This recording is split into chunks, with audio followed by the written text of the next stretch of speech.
I just came back from the Platinum and Diamond Party. It's my first ever. This is my second sailing as a Platinum VIFP member. The previous one was only 4 days, and so they don't do the party on sailings that are 4 days or fewer. So this was my first time going, and it was cool. It was awesome. Like, this was... I did not. For one thing, I went like maybe 5 minutes before it was supposed to start. That's when I started walking there. And so there was a big crowd, long lines waiting to get in. And so I'm beginning to appreciate, and this is hopefully not just because I'm Platinum saying this, why they started excluding gold from that in a restructure they did right after I made gold. Mm-hmm. I was getting ready for my first party, and then they said gold's no more. But it was in the comedy club, and it was full. There was, it wasn't standing room only. There was a couple seats, but it was full. There was, and there was some serious lineups to get in, and so it's definitely very popular. There's quite a few, and maybe it's because this is a rare sailing that there's more diamond and platinums. The cruise director did remark that this had a higher percentage than usual of sort of the more senior cruisers, so that's probably a factor. Yeah.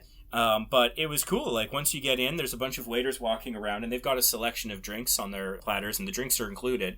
And so they'll just hand you stuff, or you can ask. As a rule of thumb of etiquette for this, I picked up on this very quickly, was that if you don't want what they have and you would want to request a specific drink, that's fine. You still don't have to pay for it, but you should probably tip them a minimum of $2 for having to go to that extra effort while they're trying to get free drinks to everyone else. Mm-hmm. So that's a pro tip. If you want your, vodka soda or something, which the person next to me wanted, and they didn't have, it's fine. You can ask for it, but $2 tip to the waiter for making that extra effort would sort of be the protocol. So they're walking around with a lot of hors d'oeuvres and stuff, and they had sushi. They had a bunch of different stuff. They had it was like a quiche that was they called it a shrimp tart, but it's kind of like a quiche. I had a lot of those. It was really good. The drinks were strong too. I had a few of those, so this could be the mildly buzzed podcast. And they had rice cakes, but that had wasabi on top, and they were super dry, so I didn't really enjoy the rice cakes very much. But it was cool. So they have some contests that they were running for the people who were there. For one thing, they look up their records of the people on the ship, and so they gave a plaque to someone who had sailed the most days on the ship. And in this case, I've got it here. It was 648 days. Was the longest cruiser. Her name was Susan. She was from New York. She had taken 80 cruises. This was her 80th cruise. Wow. I think she was maybe in her, late 40s, early 50s. Like, really? We were speculating at the back, sitting next to some other people who had the exact same number of sea days I have, by the way. Bizarre coincidence. And we were kind of speculating, like, her parents took her. Yeah, they had to. Because, like, how else could you make that work in that amount of time? 2 years worth of sailing, nearly. And you had said, what was it? It's 3 times diamond. Yeah. Because diamond is 200 days. So, but you learn interesting stuff. Like, apparently the Legend has circumnavigated more of the planet more times than any other ship in the Carnival fleet. Cool. It's gone the furthest south than any other ship in the Carnival fleet, for example. And the captain that's on her now has been on her since, I think, 2014 or something. Oh. He'll be on her again in September when we're back. He'll be on her again a year from now when they start up Alaska again. Other stuff that happened at the party is there's a bag of candy, and you go up and you guess how many candies are in the bag, and if so, you win the bag. For the record, it was 133. The winning guess was 132. It will probably vary from ship to ship and yes. Party to party, if they know what they're doing. If not, I'll remember this for next time. And they had some other stuff where they put up 5 ships, but they had scrubbed the names, and so you had to guess what their names were. They also had 5 rank insignia that you had to guess what they were. And we're not just talking that's a lieutenant and that's a commander and that's the captain. It was like, that's the head of guest services, that's the ship's doctor. Like, it was, and they had 5 up there. The person who won got all 5 correct. Oh, and they were the only one to do so. They also recognized the youngest platinum person in the room. In this case, it was a 15-year-old. But there was somebody who was easily younger than, 8 there. So maybe it's possible that parents can bring their kids, even if the kid's not platinum. I don't know. I'm just saying what I observed. I'm not saying what's allowed. I was very tempted to crash the party. I did not crash the party. I'm only gold. There is an assistant's pet dog. Yeah. I guess. Sarge.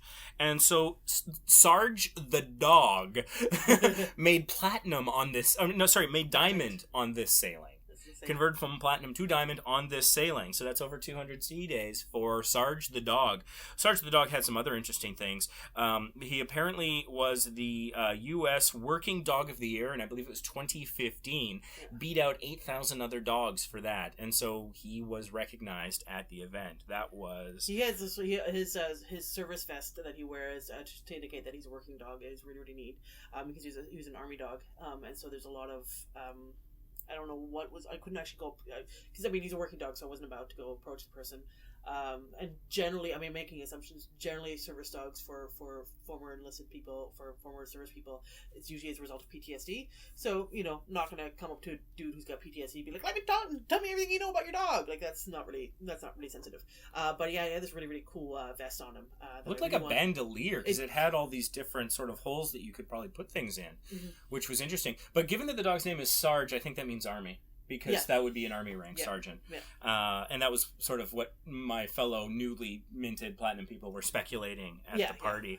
And one funny part was the cruise director gets up and says, who here is on their first cruise? And two people put up their hands. Oh, dumb. One of them got kicked out. The other one, the guy was like 80 and he was there with like a diamond guy or something, so they just kind of let him stay. But I was walking behind them coming back to the cabin, and so like the diamond guy turns to the blue card. He's just like, you idiot. When they asked, don't put up your hand. That was stupid. Don't ever do something like that again. And the guy was like, yeah, I guess it was a bit of a trap. I didn't realize. He's so happy. Get me! That was, yeah, because they were like, yeah, you know, because they were like, oh, who are the Platinums? Cheer. Oh, who are the Diamonds? Cheer. Oh, who's your first cruise? Ah! So that was pretty funny, but no, it was pretty good. I enjoyed it quite a bit, and I'm looking forward to doing that again. So, and they talked a lot about how like you know, how they value the loyalty, but it was... I can't repeat it very well because I had several drinks while I was there. Don't know if I mentioned, but it was really sincere, talking about how they were saying like we're some of their best brand ambassadors and things like that. But it wasn't in corporate speak. It was obviously sincerely, like, you know, like the walking in, the cruise director was at the line and was hugging random people that they recognized. That's cool. From previous sailings and stuff. Yeah, so that is definitely a perk worth earning your way into, because it was quite nice. One thing, if you are Platinum and you're going for your first time, know how many ships you've been on, because the people that won various things, even if it was the candy, they said come on up, and they didn't say how many cruises, they didn't say how many sail days or what level are you, they said how many ships have you been on, and I would have had to sit and think about it. So I'm glad I didn't win. So know that number before you go, because they could put you in front of people and ask. But one thing that was funny is they actually have a scroll of all the different Carnival ships going back to, I think, the Carnival. Oh wow! And the Mardi Gras. And so they say clap when you see a ship that you've been on. And so that was kind of cool. People shouting out the different ships that they had been on and stuff like that. That was kind of fun. So I enjoyed that quite a bit.